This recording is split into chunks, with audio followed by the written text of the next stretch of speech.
स्थित है मधुवन मंदिर।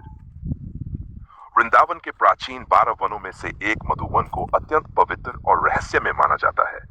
कहते हैं कि यहाँ आज भी आधी रात के बाद दिव्य रास होता है और जो भी इस रहस्य को देखने का प्रयास करता है वह दिव्य शक्ति के प्रभाव से अचेत हो जाता है। ये कथा उसी आस्था, विश्वास और चमत्कार की है। बहुत समय पहले वृंदावन में गोपाल नाम का एक श्रद्धालु युवक रहता था। वह बचपन से ही श्री कृष्ण का अन्य भक्त था।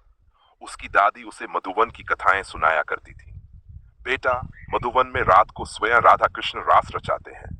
वहां कोई भी मनुष्य उस समय नहीं ठहर सकता। गोपाल इन बातों को सुनकर रोमांचित हो जाता, पर उसके मन में एक जिज्ञासा भी जन्म लेती।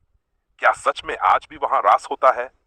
एक दिन उसने निश्चय किया कि वह मधुवन जाकर स्वयं इस रहस्य का अनुभव करेगा। संध्या समय वह मंदिर पहुंचा।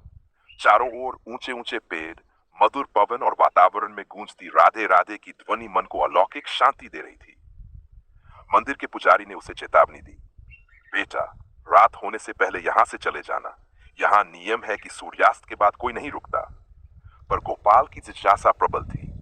उसने सोचा, मैं मंदिर के एक कोने में छिपकर बैठ जाऊंगा। यदि कुछ दिव्य हुआ तो देख सकूंगा। रात गहराने लगी। धीरे धीरे पुजारी और भक्तजन मंदिर से चले गए। सन्नाटा छा गया। चांदनी पेड़ों से छनकर भूमि पर पड़ रही थी। गोपाल एक वृक्ष के पीछे छिपकर बैठ गया।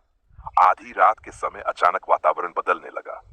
मंद मंद सुगंध फैलने लगी, जैसे फूलों की वर्षा हो रही हो। हवा में घुघरुओं की हल्की हल्की ध्वनि सुनाई दी।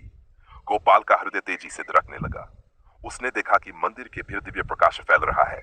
ऐसा लगा मानो सैकड़ों दीपक एक साथ जलू। धीरे धीरे उसे मधुर बांसुरी की तान सुनाई दी। वह स्वर इतना मोहक था कि उसका मन मंत्र मुग्ध हो गया। ऐसा प्रतीत हुआ मानो स्वयं श्री कृष्ण बांसुरी बजा रहे हों। उस दिव्य ध्वनि के साथ जैसे अनेक पायलें चमक उठी। गोपाल की आंखें भारी होने लगीं, पर वह किसी तरह जागता रहा। कुछ ही क्षणों बाद उसे ऐसा अनुभव हुआ मानो उसके सामने अदृश्य रूप से रास हो रहा हो। वृक्षों की डालियां झूमने लगी, फूलों की पंखुड़ियां गिरने लगी और वातावरण में प्रेम और आनंद की लहर दौड़ गई। वह दृष्टि मानवीय आंखों से परे था, केवल अनुभूति में समाया हुआ। अचानक गोपाल को चक्कर आने लगा। उसका शरीर कांप उठा और वह अचेत होकर भूमि पर गिर पड़ा। सुबह जब पुजारी मंदिर खोलने आए तो उन्होंने गोपाल को बेहोश पाया।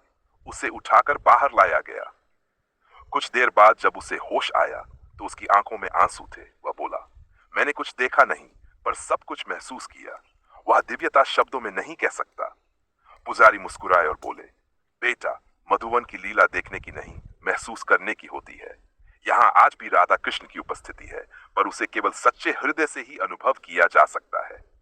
उस दिन के बाद गोपाल की श्रद्धा और भी गहरी हो गई।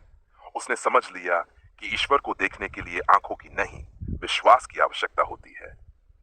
मधुवन मंदिर केवल एक स्थान नहीं, बल्कि आस्था का प्रतीक है, जहां प्रकृति, प्रेम और परमात्मा एक हो जाते हैं।